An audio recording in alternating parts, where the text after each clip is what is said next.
నమస్తే, welcome to Andhraprabha. నేను విజయ. మనతో పాటు సీనియర్ జర్నలిస్ట్ కిరణ్ గారు ఉన్నారు. సార్తో మాట్లాడదాం. నమస్తే సార్. నమస్తే విజయ. నిన్న పవన్ కళ్యాణ్ గారి స్పీచ్లో దిల్ రాజు గారితో మాట్లాడుతూ ఈ ఇక్కడ ఏపీలో కూడా స్కిల్ డెవలప్మెంట్ గురించి మాట్లాడారు. సినిమా ఇండస్ట్రీని ఏపీలో కూడా పెట్టాలన్నట్టు ఉద్దేశించి మాట్లాడినట్టు తెలుస్తుంది. దాని గురించి ఏమంటారు సార్? అంటే యాక్చువల్గా ఆయన చాలా కీలకమైన అంశం చెప్పాడు విజయ. ఎంత కీలకం అంటే ఎవరు ఇప్పుడు వరకు టచ్ చేయని అంశాన్ని చెప్పాడు. చాలా గొప్ప విషయం చెప్పాడు. దీనికి ఒక అత్యధిక ప్రాధాన్యతనివ్వాల్సిన అంశం ఇది. ఆయన మాట్లాడుతూ హాలీవుడ్ని చూసి ఆ వుడ్ని తీసుకొని టాలీవుడ్, కోలీవుడ్, బాలీవుడ్, మాలీవుడ్ ఇట్లా పెట్టుకుంటున్నారు కదా, పులిని చూసి నక్క వాతలు పెట్టుకున్నట్టుంది గురు. ఇది కాదు కదా మనం చేయాల్సింది. ఈ వుడ్ని తీసుకొని పెట్టుకుంటే ఏంటి ఉపయోగం? హాలీవుడ్ లాంటి టెక్నాలజీలు ఇక్కడ ఎలా అమలు చేయాలి, అక్కడ వస్తున్న స్క్రిప్టింగ్ విధానాన్ని మనం ఎట్లా చేయాలి, స్క్రీన్ ప్లేలు మనం ఎట్లా నేర్చుకోవాలి, ఆ కథా గమనాన్ని మనం ఎట్లా తీసుకెళ్ళాలి, ఇవన్నిటిని మనం ఆ స్థాయికి వెళ్ళాలంటే ఆ టెక్నికల్ అంశాలు మాట్లాడండి. ఆ యాక్టింగ్ మెథడాలజీ గురించి మాట్లాడండి. ఆ విలువలు వాటికి సంబంధించి మాట్లాడింది తప్ప పేరు తీసుకొచ్చి పెట్టుకుంటే ఉపయోగం లేదు. We are all one. మనది ఒక ఇండియన్ సినిమా. ఇవాళ పాన్ ఇండియా రేంజ్లోకి వెళ్ళిపోయినప్పుడు మనది ఇండియన్ సినిమా. కాబట్టి ఇండియన్ సినిమాగా ఉంచుకొని ఆ స్థాయి ప్రమాణాలు నెలకొల్పుతాము అని చెప్పి ఒక మాట అన్నాడు. ఆ సందర్భంలో దిల్ రాజు గారు ఇప్పుడు ఎఫ్డిసి చైర్మన్ తెలంగాణ కదా, ఆయనతో మాట్లాడుతూ మా మీద వివక్ష చూపించకండి రాజు గారు, మీరు తెలంగాణనే డెవలప్ చేసుకుని ఆంధ్రప్రదేశ్లో షూటింగ్లు చేయండి సార్. మా గండికోట చెరువు చూడండి చాలా సుందరంగా ఉంటుంది, మా అరకు ప్రాంతం చూడండి చాలా సుందరంగా, మా బీచ్ ప్రాంతాలు చూడండి, మీకోసం మేము చాలా డెవలప్ చేస్తాం సార్, మాకు కూడా ఇక్కడ షూటింగ్లు చేయండి అంటూ సరదాగా అంటూ ఒక కీలకమైన పాయింట్ చెప్పాడు. గోదావరి జిల్లాలో మీరు స్కూళ్ళు పెట్టండి. ఇప్పుడు స్టంట్స్ మా కుర్రోళ్ళకి పని లేక సినిమాలు రిలీజ్ అవ్వట్లా, ఉపాధికి ఇంకా టైం ఉంది, ఈలోపు ఏం చేయాలి అర్థం కాక బైకులు రై రై రై అని తిప్పుతూ ఉన్నారు. వాళ్ళని క్రమ పద్ధతిలో పెట్టాలంటే వీళ్ళు ఒక స్టంట్ స్కూల్ పెట్టండి ఇక్కడ అని అడిగాడు. స్టంట్ స్కూలే కాదు, ఇంకా రకరకాల స్క్రిప్టింగ్ స్కూల్ పెట్టండి. ఎలా సినిమా స్క్రిప్ట్ ఎలా ఉండాలి దానికి తర్ఫీదు ఇవ్వండి. ఒక స్కూల్ పెట్టండి, ఇక్కడ స్కిల్ డెవలప్మెంట్ చేయండి, మూవీకి సంబంధించిన స్కిల్ డెవలప్మెంట్ చేయండి. ఇవాళ మూవీకి సంబంధించిన స్కిల్ డెవలప్మెంట్ స్కూళ్ళు లేవు. వాస్తవానికి ఎవరికి వాళ్ళు మూవీ ఇండస్ట్రీలోకి వెళ్ళి ప్రాక్టికల్గా నేర్చుకోవడమే కానీ దానికి సంబంధించి సరైన స్కూళ్ళు లేవు. ఒక సత్యానంద్ గారి దగ్గర పవన్ కళ్యాణ్ గారు శిక్షణ పొందారు, ఆ తర్వాత చాలామంది శిక్షణ పొందారు. అంతకుముందు ముంబైకి వెళ్ళేవాళ్ళు, తర్వాత చెన్నైకి వెళ్ళేవాళ్ళు. మన దగ్గర లేవు. ఇప్పుడు మన దగ్గర అలాంటిది రావాలన్నారు. పైగా ఆయన కోరికలో ఒక అర్థం ఉంది. గోదావరి జిల్లాలు అనగానే సినిమాకు పుట్టినిల్లుగా భావించవచ్చు.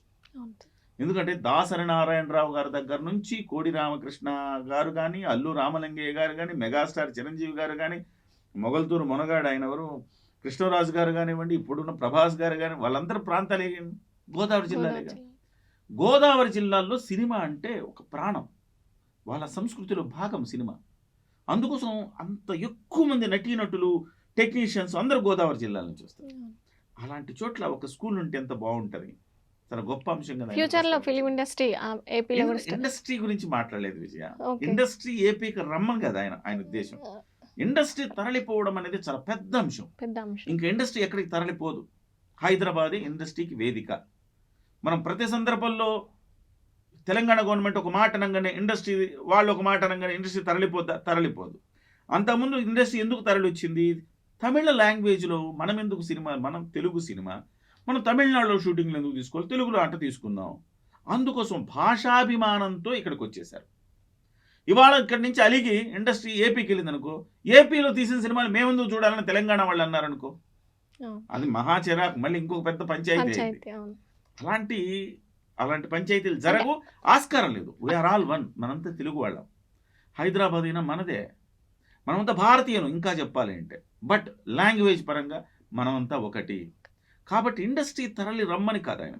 కొన్ని షూటింగులు తీయండి. మీరు ఇంతకుముందు కూడా అన్నాడు, విదేశాలకు వెళ్ళి షూటింగ్లు తీస్తుంటారు కదా, పెద్ద పెద్ద బాగా డబ్బులు ఖర్చు పెట్టి.